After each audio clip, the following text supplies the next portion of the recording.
Hello everyone, today I have something spooky to talk about. Last night, a friend and I drove to Louisville, Kentucky. It's about a 2-hour drive from where I am in Cincinnati, and we went to the Waverly Hills Sanatorium.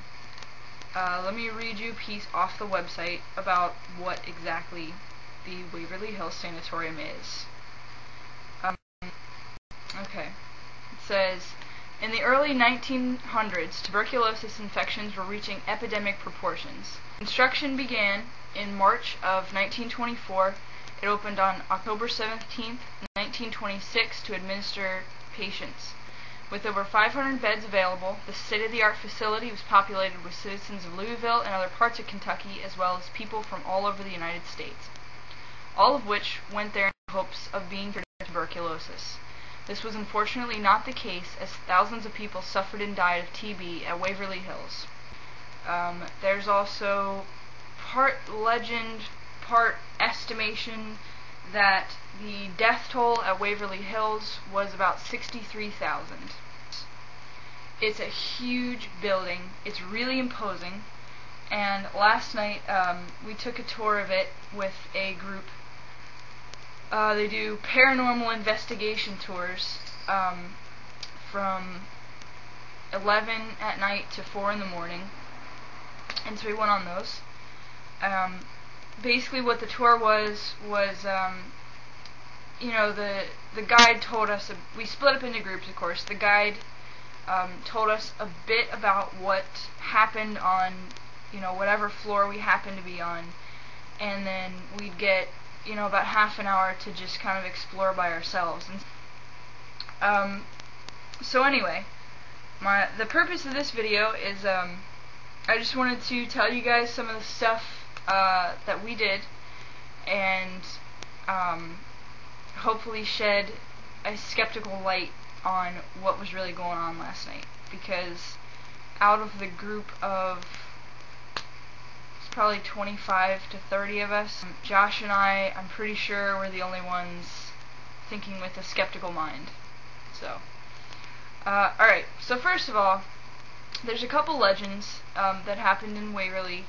The first is actually one of the first floors that we went to. It's the story about room 502, and there's 2 suicides that happened there. And these are, you know, these aren't legends, these actually did happen. The first one was a nurse named Mary Hillenberg. She said to have hanged herself from a fixture. Okay, so this is room 502, where the woman, one of the nurses, had a baby and then didn't anymore. And then she hung herself right there from this, I guess. Yeah. In 1928, after becoming pregnant out of wedlock, of course during the 20s, kind of a big deal. It's not the right time to have a ghost baby. I need an abortion. The second one is a nurse who either was pushed or jumped out of a window. Kind of weird seeing the fixture that somebody hanged themselves from. The guide kept telling us that the most cited thing at Waverly is shadow people. We didn't see anything, of course. It was a really cool view. Nice walking through the halls of history. As he was leading our groups, just kind of through the floors, telling us the things that had happened. We're walking down the hallway, and there's a soccer ball, and he, you know, shines his light on it, and he says, well, I just want to tell you guys that wasn't there before. So, you know, alright, kept that in the back of my mind. So here's what I found out is, the way Waverly is built is there's patient rooms on both sides of the hallways. Each room usually held 2 patients, and they were bedridden. So, very small rooms. There's only room enough in there for 2 beds, and that's it. But the way Waverly is built is, since there was no cure for tuberculosis back then, they tried a lot of just natural remedies. One of those being something called heliotherapy. Yeah, it's called heliotherapy. What that is basically just exposing the patient to sunlight. That's pretty much it. So what they would do is they would wheel the beds out onto these really huge porches and just, kind of leave them there, even in the winter time.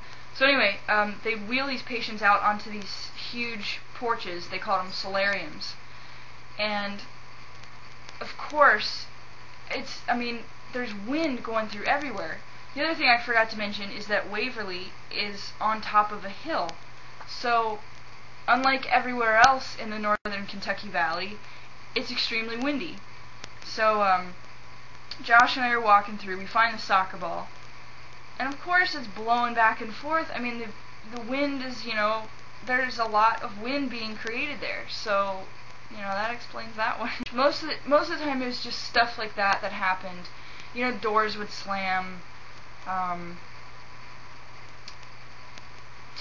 you'd hear sounds, but every single sound, there wasn't something that I couldn't attribute it to. It's an old building. It's falling apart in places, so if you stand still long enough and quiet enough, yeah, you're going to hear something that's really, really creepy, because you're listening for it. So there was never a time in there that I didn't understand a sound or sight. One of the cool parts was I told our guide that he'd have to make a believer out of me, and I think that he's kind of waiting for something like that. So I think we were on the 4th floor, and he spent the whole 30 minutes with us trying to explain to us how to see the shadow people. So what he had us do was, he said, first of all, he said that there's been a lot of activity going on on the 4th floor that night, so, a lot of people had seen things. So, I'm ready, raring to go. So what he had us do was turn off our lights and just kind of stare down into the hallway, into the ambient light. And, I'll admit to you, it was pretty creepy. If you're with somebody who really believes in it, and so they jump at every noise, or, he would hear something and he'd go, "What the hell was that?" It gets to you. And of course, your eyes play tricks on you, your ears play tricks on you. It happens very easily. And it's easy to forget your skeptical inclinations once you are standing in a very dark hallway of a creepy tuberculosis hospital. So, he kept saying, "Okay, well, watch right here. I keep seeing something." And, I'd watch. I'd see things too, but to me it's easily explained. If you have the lights off and you're kind of unfocusing your eyes, well, yeah, you start to see black masses and, everything kind of goes fuzzy. It's really easily explained. So then what he had us do was, he walked down halfway through the hallway, and he said, "Okay, I'm going to walk down there, I'm going to turn around, I'm going to put my arms out, and I'm going to start walking towards you very slowly." And because sometimes it's easier if you have something to focus on, and you'll, start to see these apparitions. So, he starts walking toward us, and, "Oh, you see anything?" "No, not really." And I felt, I started to feel bad. I really wanted to tell him, "Oh yeah, there's something, I see something." Because, you could tell he was really into this. But I didn't. I didn't want to lie either. So then he had us take turns to do it. And so I got volunteered first. So, I'm walking down this hallway and put my arms out and start walking really slowly towards the two guys, and then he starts pointing out things. He's like, "Oh, you see that right there, right in front of her?" And I'm like, "Oh, great." But I didn't see anything